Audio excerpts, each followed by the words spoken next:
오늘 시간에 하나님 말씀 함께 봅니다. 하나님 말씀은 신약성경 고린도전서 15장 9절로 10절과 로마서 6장 12절로 14절 말씀 보겠습니다. 먼저 우리 고린도전서 15장 9절로 10절까지 말씀 함께 봉독합니다.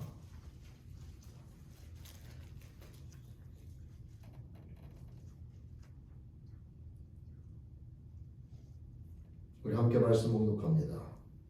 나는 사도 중에 가장 작은 자라.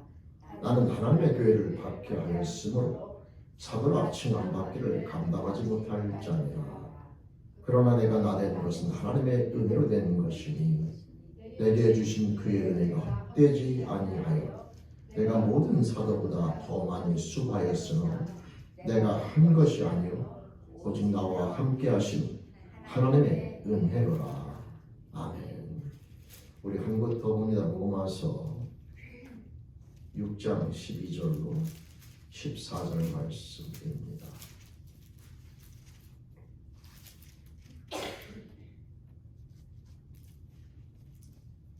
우리 함께 말씀 공독합니다.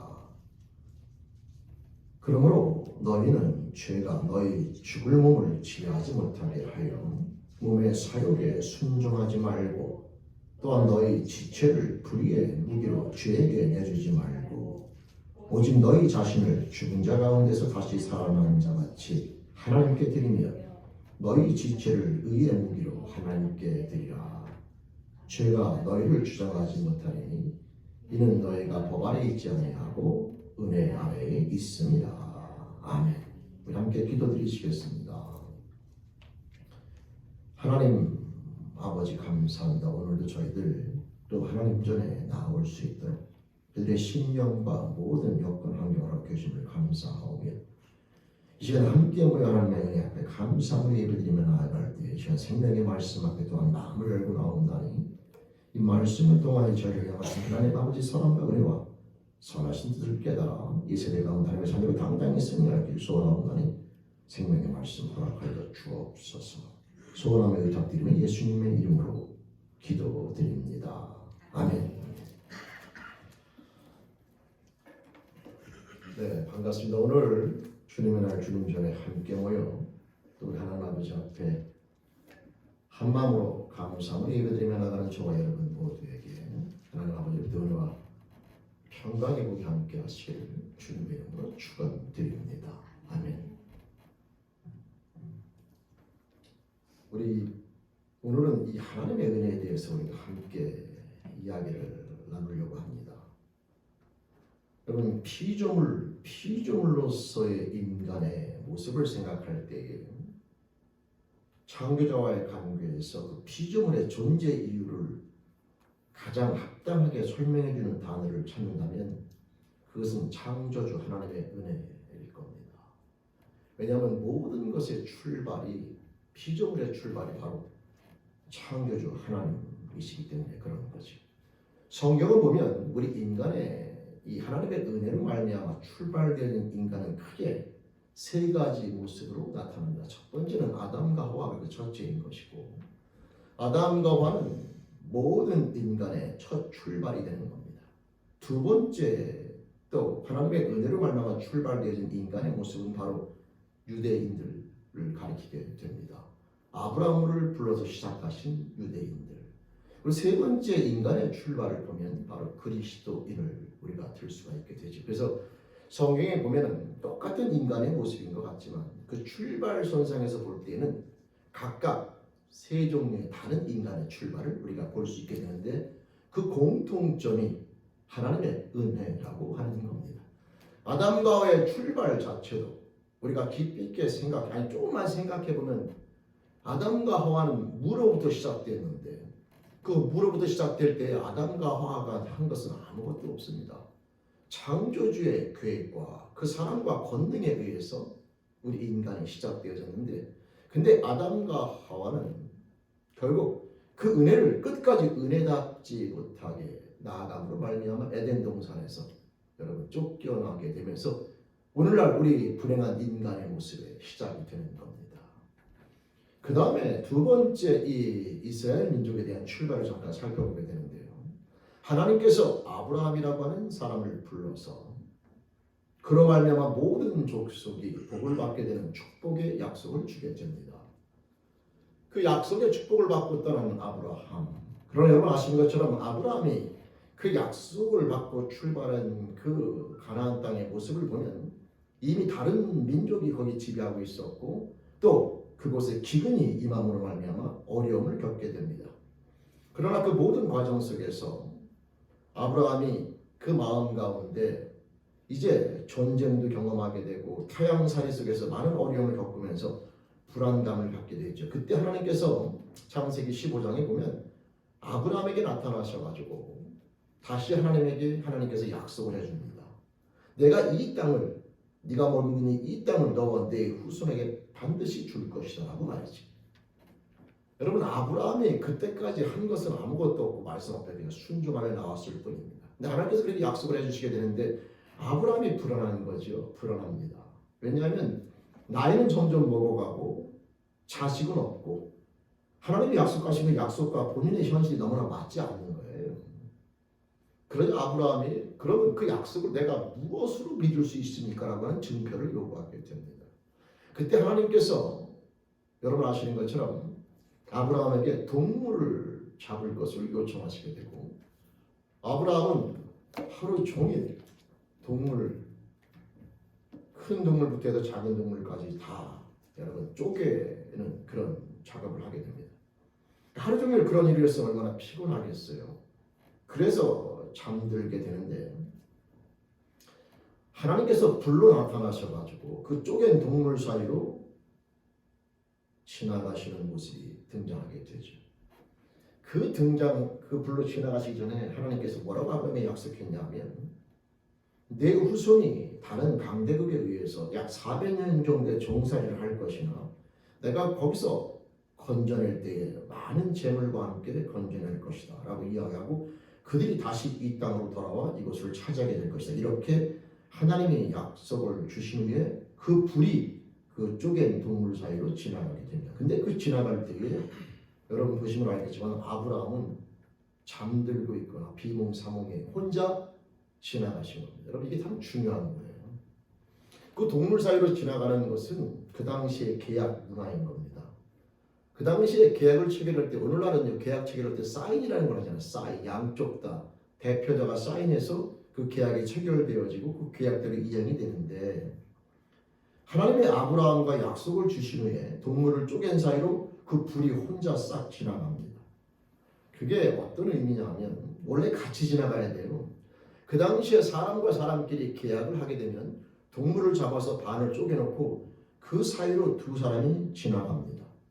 그러면 계약이 체결된 거죠. 이 계약을 어기면 이 동물처럼 이렇게 죽는다라고 하는 그런 약속인 거죠. 그래서 반드시 계약을 성사시키고 이루어야 된다는 그런 의미가 담겨져 있는 것이 그 당시의 계약 문화인 겁니다. 그러니까 하나님께서는 인간의 계약 문화를 이용해서 아브라함과 약속한 것을 인쳐주시는 거예요. 왜냐하면 아브라함이 질문했거든요. 내가 무엇으로 당신이 말씀하신 그 약속을 내가 믿을 수 있겠습니까?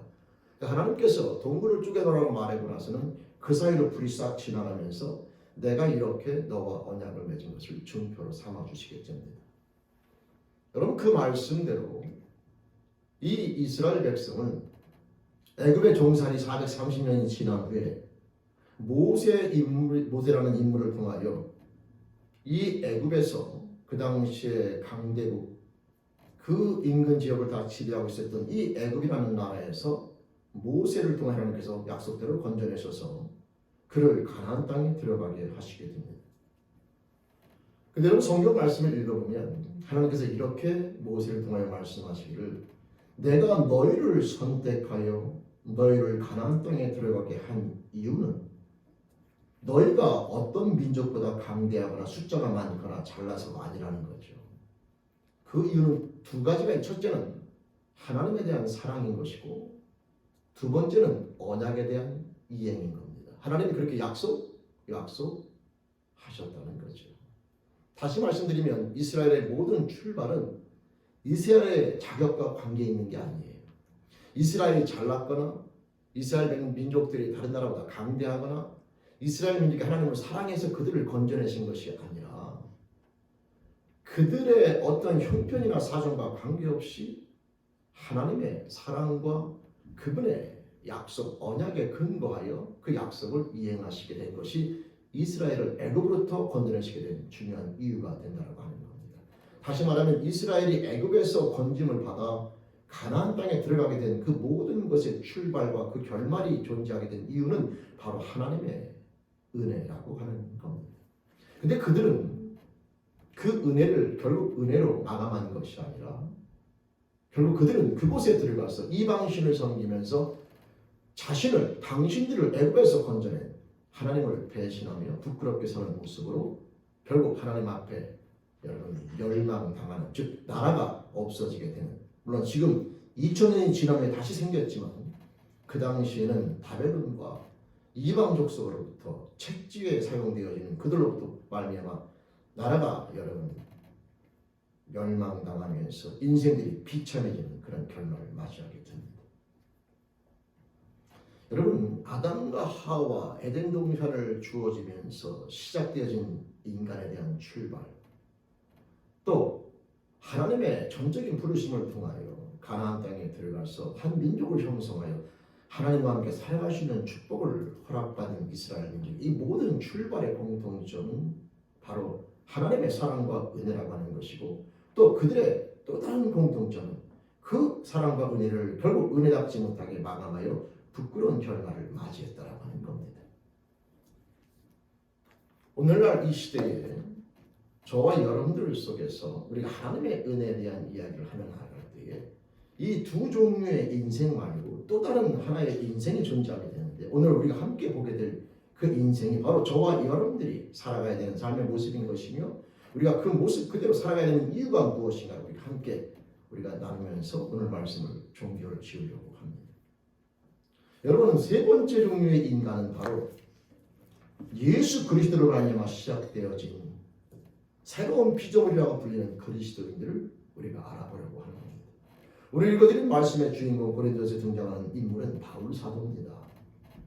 물론 예수님의 12 제자도 존재하게 되고 많은 그리스도인 스데반도 존재하는, 성경에 등장하는 많은 그리스도인들이 존재하지만 저는 오늘 시간 이 바울 사도를 보면서 우리 그리스도인 하나님의 은혜로 말미암아 시작되어진 그리스도인의 삶의 모습과 그 은혜를 은혜답게 살아가는 그리스도인의 모습을 우리 함께 살펴보면서 저와 여러분의 삶의 모습이 그런 삶이 될 뿐만 아니라 그 삶으로 말미암아 주어지게 되는 놀라운 축복과 그 결말을 소개하며 나가는 주역이 되기 바라면서 함께 말씀 나누겠습니다. 다시 한번 말씀드리지만 피조물의 출발은 창조주인 거예요. 문제는 그걸 얼마만큼 우리가 깨닫고 그 깨달은 삶의 모습으로 나아갈 수 있는가라고 하는, 그것을 인정하며 깨닫고 나가는 여기에 달려있는 것이지, 창조주의 은혜가 부인한다고 부인되는 것도 아니고 그걸 아니라고 부정한다고 부정되시는 것도 아닌데, 문제는 그 창조주의 은혜를 정말 은혜로 깨닫고 살아가는 인생의 모습이 되는 것이 중요하다고 하는 겁니다.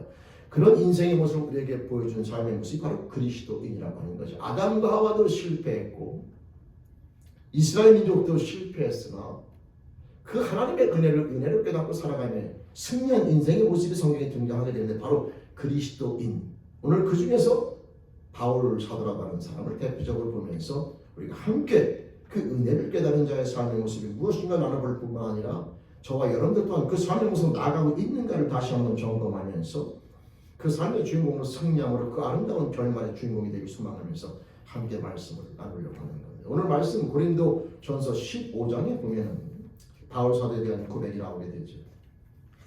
이 바울 사도는 예수 그리스도를 믿는 자를 핍박했던 사람입니다. 핍박 정도가 아니라 그를 잡아다가 목에 가두기도 하고, 심지어는 자기 앞에 돌에 맞아 그 사람들이 죽을 때 그 대표적인 인물 스데반인데 그를 합당히 여기면서 나아갈 정도로 이 바울 사도는 예수를 만나기 전에는 예수 믿는 자를 진짜 그 누구보다 앞장서서 핍박했던 그런 사람이, 근데 그 사람이 자기가 핍박했던 예수님을 만나게 되고 정말 그를 사랑하는 존재를 바뀌게 된 이후에 복음을 그 자기를 구원하신 그 복음을 예수 그리스도를 증거하는데 평생을 바친 인물이 되는 겁니다.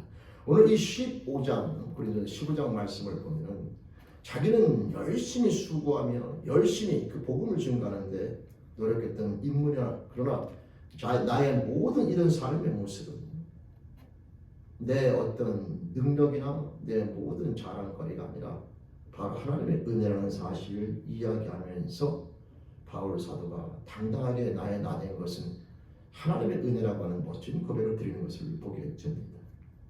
여러분 오늘날 교회 다니는 사람들도 대화하다 보면 이 하나님의 은혜라는 말을 참 잘 씁니다. 근데 하나님의 은혜라는 말은 말에 힘이 있는 게 아니에요. 그 사람의 삶에 힘이 있는 것이죠. 왜냐하면 하나님의 은혜라는 말을 하면서도 모든 것이 자신의 능력과 재능인 것처럼 교만한 모습으로 말은 그렇게 안 하는데 그렇게 나아가는 사람들이 참 많습니다. 과연 이 하나님의 은혜를 깨달은 자의 모습은 그럼 어떠한 것인가? 여러분 예를 들면요, 루스드라라고 하는 지역에 바울 사도가 전도 여행을 떠나게 되면서 이 루스드라라고 하는 지역을 방문하게 되는데 그곳에 나면서부터 바울 사도를 만날 때까지 한 번도 걸어보지 못한 그런 안진뱅이가 있습니다. 바울 사도를 만나기 전까지 한 번도 걸어본 적이 없어요. 근데 그가 바울 사도가 그곳에 가서 복음을 전할 때에 그 바울 사도의 말을 듣게 되는 그런 기회가 주어지게 됩니다. 근데 바울 사도가 자기의 말을 듣고 있는 그 나면서부터 안진뱅이 된 자를 가만히 바라보니까 너무나 여러분 말씀을 잘 듣고 그 마음 가운데 바울 사도가 딱 성령의 인도하심을 느끼기는 이 사람은 이 믿음이 견고하고 병을 고칠 만한 그런 믿음이 있는 것을 보게 되면서 바울 사도가 바로 그 자리에서 그 병자를 고쳐주게 됩니다. 그래서 나면서부터 바울 사도를 만나기 전까지 한 번도 걸어보지 못했던 그 사람이 이 바울 사도의 말 한마디로 나사렛 예수의 권능으로 여러분 선포되는 말씀을 통하여 일어나게 되자 난리가 난 겁니다. 왜냐하면 그 당시에 그 지역에 섬기던 신은 제우스 신이에요. 그리스 신화에 나오는 그런 신들을 섬기고 있던 지역인데 이 바울 사도가 그렇게 이적을 행하여 안진뱅이를 고치게 되자 그 신들이 인간의 모습을 가지고 우리 가운데 임했다라고 그렇게 여러분 고백하면서 그 신을 섬기는 그 신 제사장들까지 모셔다가 이 바울 사도에게 꽃을 주면서 바울 사도를 신격화시키는 그런 작업을 하려고 합니다. 그러자 바울 사도가 뭐라고 얘기하냐면 그것을 갖다가 강하게 막지요. 나도 여러분들과 같은 똑같은 사람이다. 내가 지금 이 복음을 전하는 이유는 이런 망령된 행실을 하지 못하게 하려고 하는 것이다. 여러분 그러면서 하나님의 사랑을 그들에게 전해줍니다. 당신들이 지금까지 살아오면서 때마다 비를 내고 모든 자연 만물을 통하여 여러분들에게 모든 것들을 보여주셨지만 여러분들이 그동안에 그것을 알지 못하고 이 엉뚱한 신들을 섬기고 왔다라고 하는 것이죠. 그러면서 바울 사도가 다시 그들에게 참 하나님의 은혜를 그들에게 증거하면서 자신의 모든 능력과 모든 삶의 모습 여러분 심지어는 지금 이 사람이 일어나게 된 이 모든 것도 바로 이 하나님의 은혜라는 사실을 절대 주저없이 고백하게 되는 겁니다. 여러분 모든 것이 하나님의 은혜라는 사실을 우리가 깨닫고 고백하는 자의 모습은 바로 이 바울 사도와 같은 그런 삶의 모습을 가져야 되는 겁니다. 그럼 이게 어떤 뜻이냐면요. 바울 사도는 병을 고치면서 안진뱅이 우리는 그런 기적을 별로 행한 적이 없잖아요. 그럼 나와 무관하냐? 그렇지가 않습니다. 이 바울 사도에게 있어서는 이 병 고치는 능력을 오늘날 행할 때 얼마나 많은 사람들이 이걸 가지고 본인의 영광을 추구하는지 몰라요. 여러분 본인의 개인적인 욕심을 챙기고 사람들을 조종하면서 자기의 종으로 만들고 자기를 따르는 사람들을 이용해서 자기의 배를 채우면서 얼마나 많은 사람들이 하나님의 영광을 가르치는지 모릅니다. 여러분 되게 두려워하셔야 되는 거죠. 구약 성경에 보면은 나만 장군이 문둥병을 치유받는 일이 벌어지게 될 때에 그 나만 장군에게 무엇인가 드리려고 할 나만 장군이 그 선지자에게 무엇인가 드리려고 할 때 선지자가 그냥 가라고 얘기합니다. 그 이유는 그 하나님께서 치유하신 거거든요. 근데 가만히 있다가 그 종이 너무나 이게 시대에 하면 좋은 기회를 놓친 것처럼 보여서 결국 그 나만 장군이 돌아갈 때 쫓아가서 주인의 마음이 바뀌었다. 손님이 왔다. 그래서 이런 거를 달라고 얘기하더라. 그래서 나만 장군이 기꺼이 다시 그것을 드리게 되죠. 그때 어떤 일이 벌어지냐면 나만 장군의 문둥병이 그 종에게 임하게 됩니다. 여러분 하나님의 영광을 가로채는 것은 되게 위험한 거예요. 오늘날 우리 그리스도인들이 하나님의 은혜라는 말을 참 잘 쓰고요. 범사 하나님의 은혜로 살아간다고 이야기합니다. 근데 그 모든 것의 주인이 하나님 아버지인 것처럼 살지는 않아요.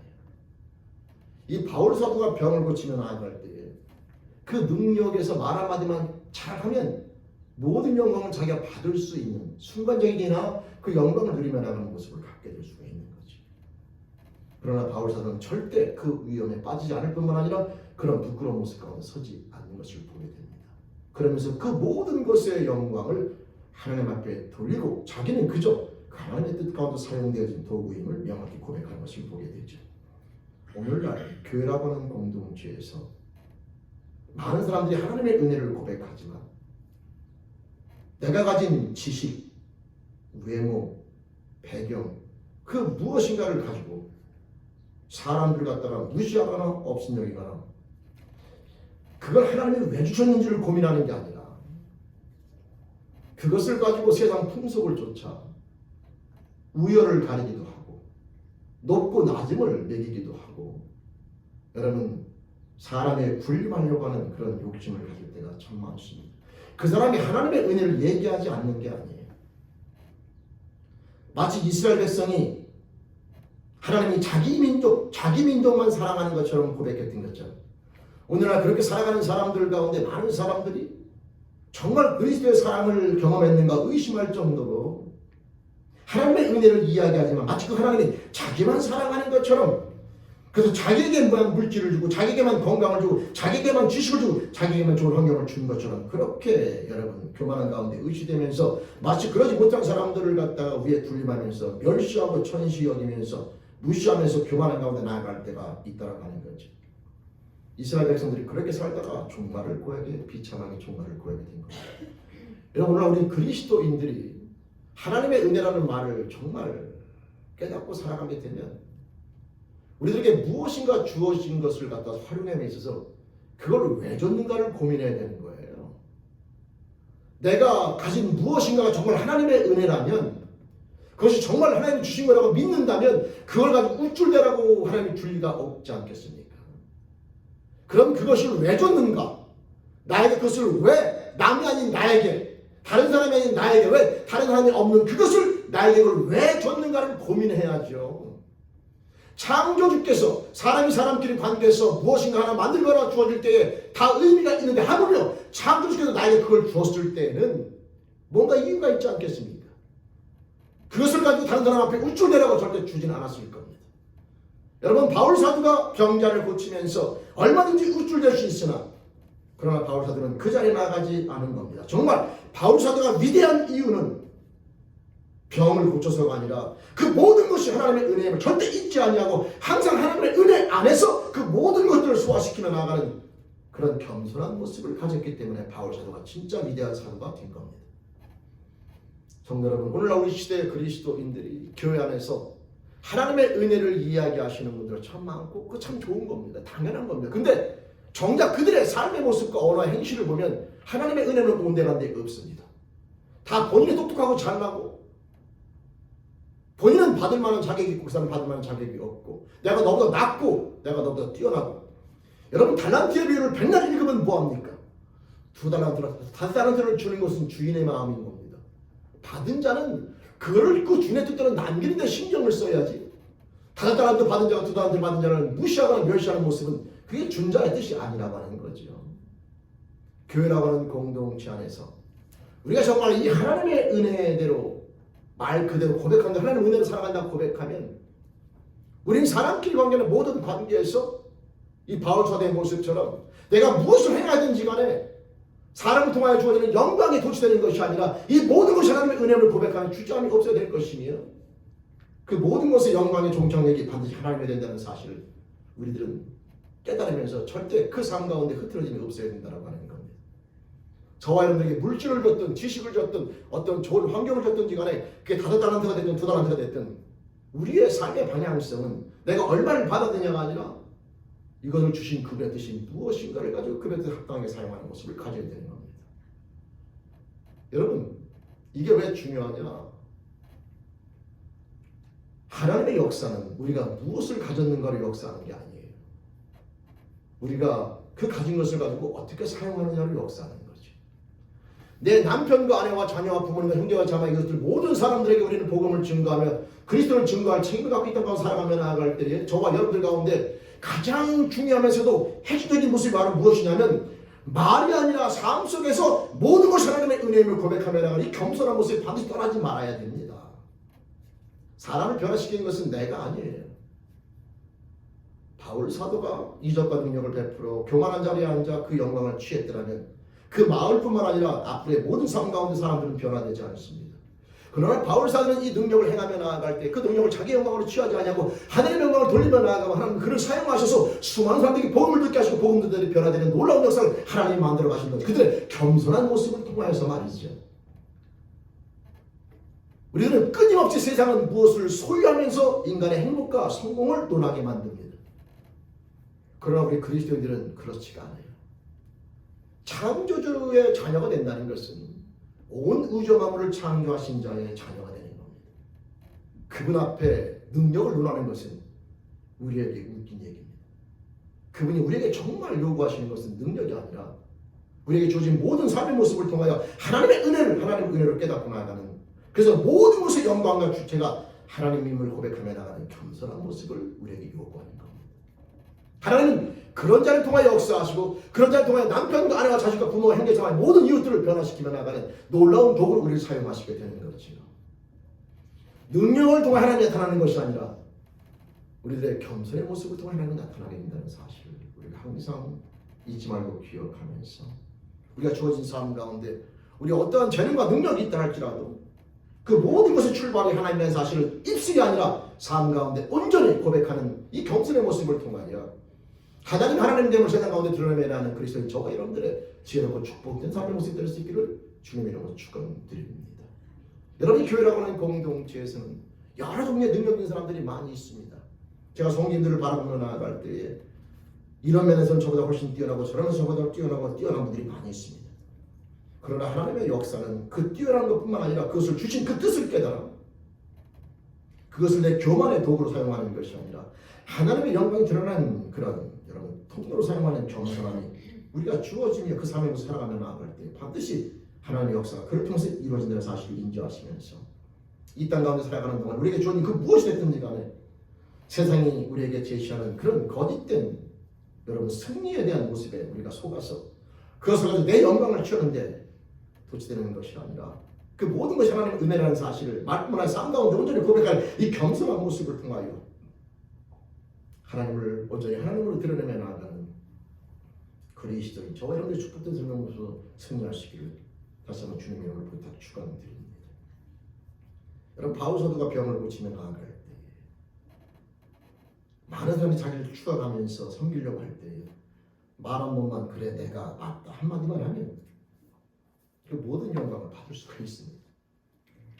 누구 말대로 평생 동안 먹을 돈을 모을 수도 있고 그 나라에서 왕으로 군림할 수도 있게 되겠죠. 그러나 결말은 비참합니다. 왜냐?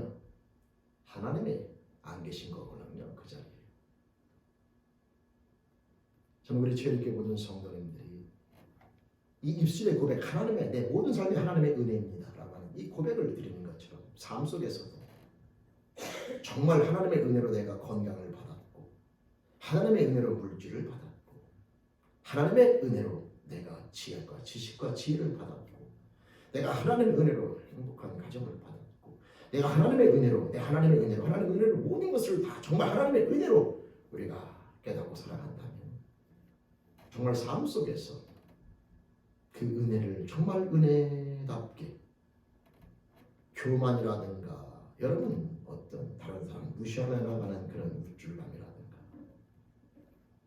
그런 죄의 열매가 아니라 정말 하나님의 은혜로 깨닫고 나가는. 그래서 오늘 로마서에 보면 우리를 죄의 도구가 아니라 의의 경계로 드리라고 되어 있는데 정말 하나님께서 그걸 우리를 허락하셔서 그걸 통하여 하시고자 하는 그 뜻에 맞게끔 하나님께 온전히 영광을 돌리며 나가는 이 겸손의 모습 가운데 승자의 모습으로 세워지는 우리 지혜롭게 공동체 한 사람 한 사람의 삶이 되어주는 말미암아 저와 여러분들을 통하여 우리가 그토록 소망하며 바라고 있는 내 가족의 구원, 내 친구의 구원, 내 주위 사람들의 구원이 하나님의 놀라우신 은혜가 나를 통하여 그들에게 비춰짐으로 말미암아 이루어지는 그런 영적인 생명의 통로가 될 수 있기를 다시 한번 주님의 이름으로 부탁 축원드립니다.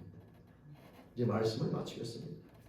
모든 것이 하나님의 은혜라는 사실은 분명한데 문제는 정말 그것이 하나님의 은혜라는 사실을 깨닫고 그 깨달은 대로 살아가는 자가 생각보다 많지 않다는 거예요. 그럼 우리 그리스도인들은 이제 그 삶의 모습 가운데 살아갈 수 있게 되는 이유는 고린도서 2장 10절 말씀을 보면 우리 그리스도인들을 가리켜서 너희가 세상의 영을 받지 아니하고 아버지께로서 온 영을 받았으니 이는 하나님 아버지께 너에게 거저 주신 바 그의 은혜를 깨닫게 하려 하시니라 이렇게 이야기합니다. 바울 사도의 고백 한 가지를 하면서 말씀을 마치겠습니다. 바울 사도가 예수 믿고 나서 보니 이런 고백을 합니다.